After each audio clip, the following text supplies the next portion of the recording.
Hi అండి. అందరూ ఎలా ఉన్నారండి? ఈరోజు మన వంట అండి పప్పు టమాటా అండి. ఈ పప్పు టమాటాలోకండి పావు కిలో కందిపప్పు తీసుకున్నానండి.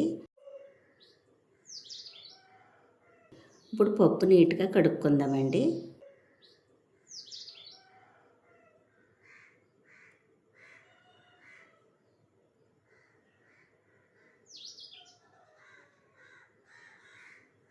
పప్పు నీట్గా కడిగేసానండి. ఇప్పుడు ఈ పప్పు టమాటాలోకి 3 పచ్చిమిరపకాయలు, 3 టమాటాలు, ఒక ఉల్లిపాయ తీసుకున్నానండి. ఇప్పుడు ఈ కాయగూరలు కట్ చేసుకుని పప్పులో వేసుకుందామండి.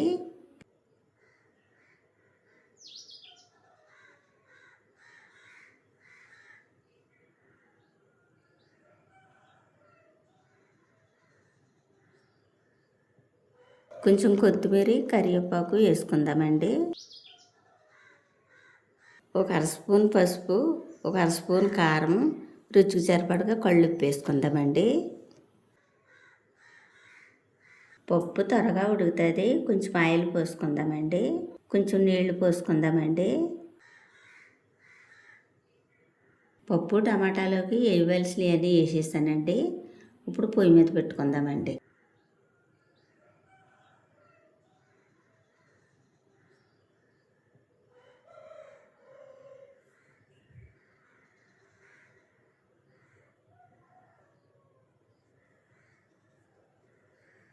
పప్పు మగ్గుతుందండి.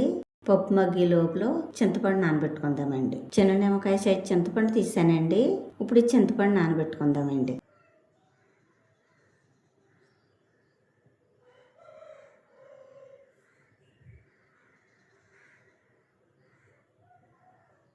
పప్పు మగ్గిపోయిందండి. పప్పు మెత్తగా రుబ్బుకుందామండి.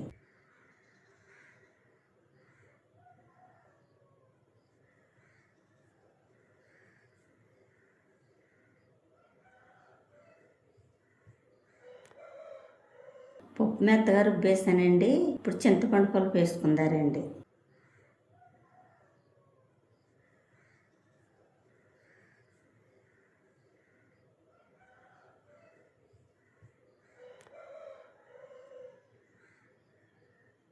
చింతపండు పులుపు వేసాను కదండి, పొయ్యి మీద 10 నిమిషాలు మగ్గనిద్దామండి.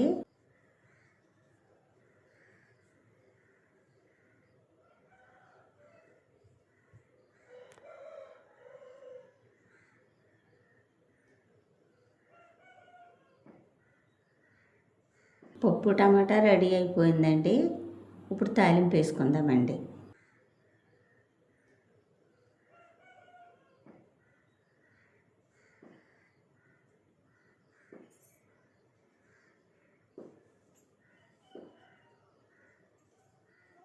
మూకుడు కింద ఆయిల్ పోసుకుందామండి.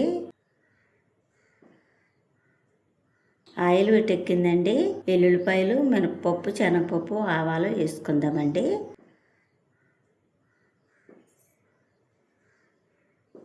ఎండుమిరపకాయలు వేసుకుందామండి.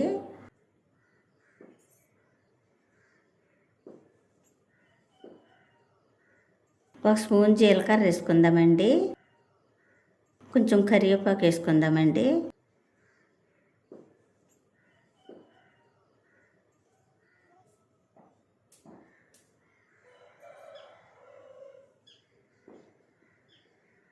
తాలింపు ఎగిపోయింది.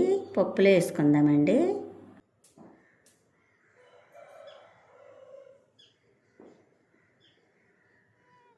ఈ పప్పు టమాటాలోకి కోడిగుడ్డు వేసుకుంటే బాగుంటుందండి.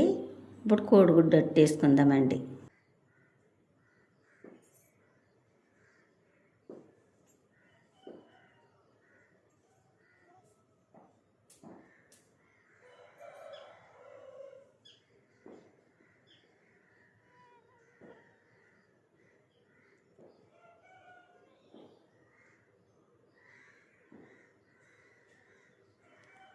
గిన్నె కింద ఆయిల్ వేసుకుందామండి.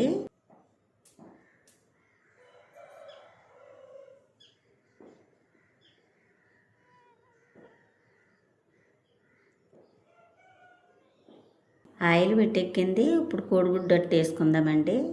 కోడిగుడ్డు రెడీ అయిపోయిందండి. చక్కగా వచ్చిందండి. ఈ టమాటా పప్పులో కోడిగుడ్డు ఎంతమందికి ఇష్టమో కామెంట్ చేయండి.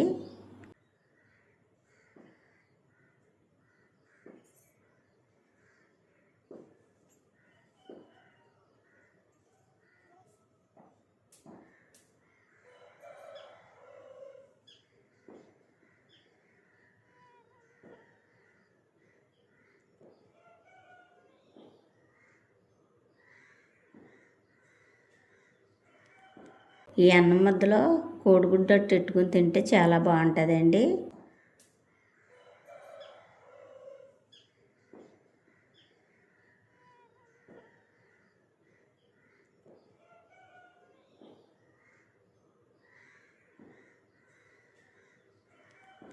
పప్పు టమాటా చాలా బాగుందండి.